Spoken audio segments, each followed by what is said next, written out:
That's Fletcher's house?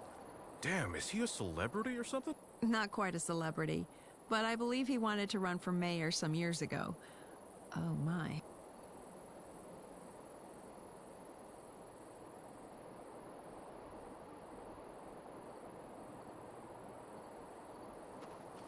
Mr. Fletcher, we have come here to discuss the arson case that destroyed a house you owned near Summersart. Oh, yes, I remember. It was small, yet I miss it dearly. A shame it burned down. The blame was put on a firefighter, but now we have reason to believe that a second party was involved. What do you mean by that?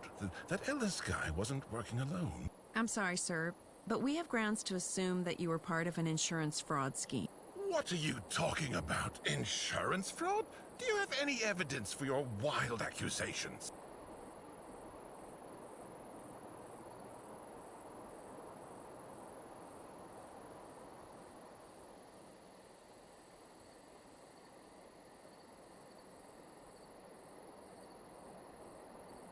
Hidden underneath some floorboards, we found an empty fireproof safe.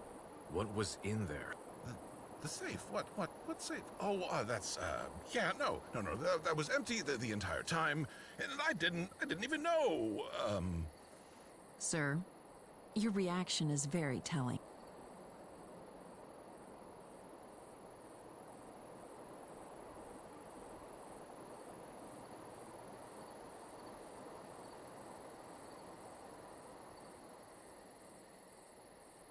We only found out the house belonged to you via the metal plate on the building. It was never noted in the files. Exactly.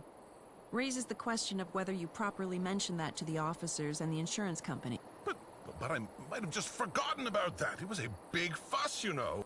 Let's keep this short. Mr. Fletcher, you are under arrest on suspicion of insurance fraud. This is an atrocity. I was promised immunity for all the good I've done. You have the right to remain silent.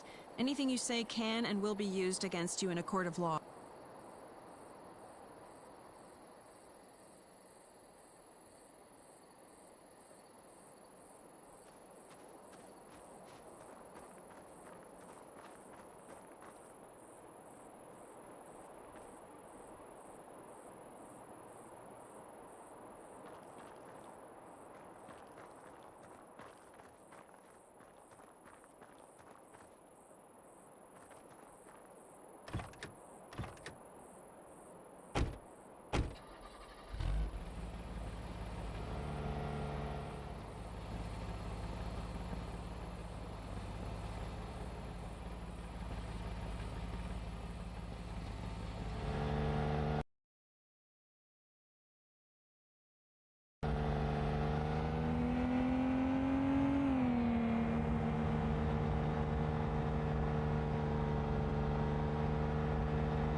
Remember you wanted to tell me more about the confrontation you had with the park ranger?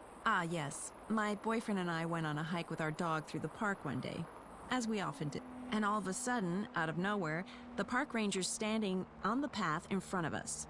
Not moving, just staring at us. We give him a friendly greeting, but he doesn't say a word. Just continues staring. We stop and my dog starts to bark at the ranger. Probably because he's noticed I'm feeling unsure. After seconds of silence, interrupted only by the barking of my dog, the ranger starts to mumble. I hear him say, My boyfriend and I look at each other, trying to figure out if one of us can understand what the ranger is saying. Then suddenly he rushes at us, yelling, No dogs! No dogs! No dogs allowed in this area! He's waving his hands, gesturing that we should go back to where we came from. And then I start arguing with him because there are no signs anywhere saying that you can't take a dog there. The park even says on its website that it's a nice place to take your dog for a walk.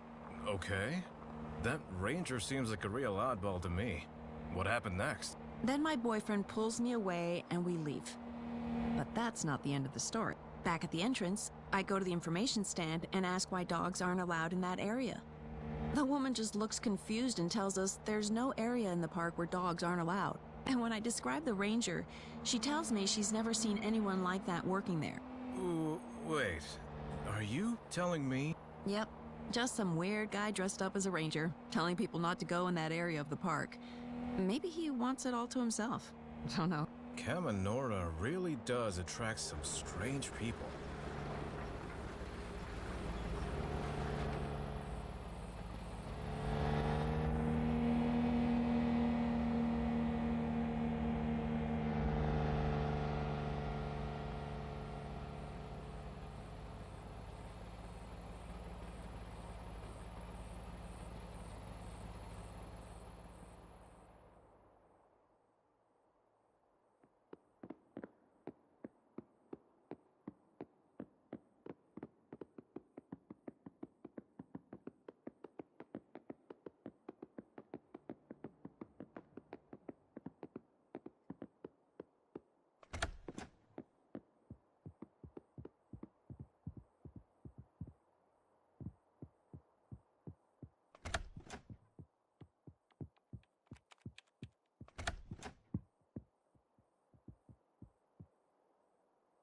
What is it this time, officers? Here to steal my time?